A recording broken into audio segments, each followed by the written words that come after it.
Social মিডিয়ায় এক মুসলিম মহিলা বারবার বলে যাচ্ছে সনাতন ধর্মের হিন্দু ধর্মের ছেলে রেপ করেছে, তাই তাদের শাস্তি হওয়ার দরকার, এ দরকার, বিভিন্ন রকম কটূক্তি করে যাচ্ছে হিন্দু ধর্ম সম্বন্ধে। তা ওই সোশ্যাল মিডিয়ার ওই মহিলাকে বলি যে সনাতন ধর্ম বা হিন্দু ধর্মের যে ছেলেরা রেপ করেছে সেটা তার জন্য তারা দায়ী, তার জন্য হিন্দু ধর্ম বা হিন্দু সমাজ, সনাতন সমাজ দায়ী না।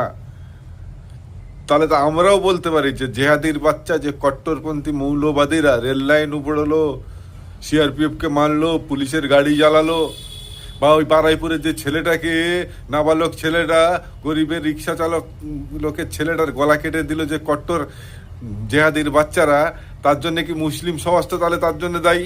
বা মালদায় যে নাবালিকাকে ধর্ষণ করলো যে মুসলিম ছেলেটা, তার জন্য মুসলিম সমাজ দায়ী?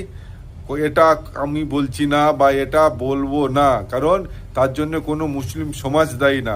যেরকম এই বারাইপুরের নাবালিকা ধর্ষণের জন্য হিন্দু সমাজ বা সনাতন সমাজ দায়ী না, সেই রকম পুরো মুসলিম সমাজ, এই মৌলবাদী জেহাদি বাচ্চারা, যেসব জেহাদির বাচ্চারা যেই সব কাজ করে, তার জন্য পুরো মুসলিম সমাজ দায়ী না।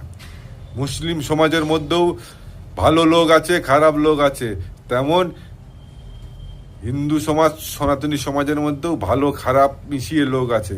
তার জন্য পুরো সমাজটাকে দায়ী করবেন না।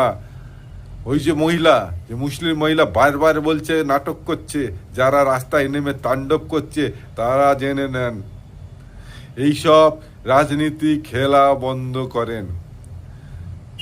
যারা এই অকর্ম কুকর্ম করেছে তারা শাস্তি পাবে, প্রধান মুখ্যমন্ত্রী বলে দিয়েছে। তারপরেও আপনারা এইসব তাণ্ডব করছেন, তার মানে পশ্চিমবঙ্গকে দাঙ্গা বাঁধানো, অশান্তির চেষ্টা করছে কিছু কিছু জেহাদি মৌলবাদীর বাচ্চারা।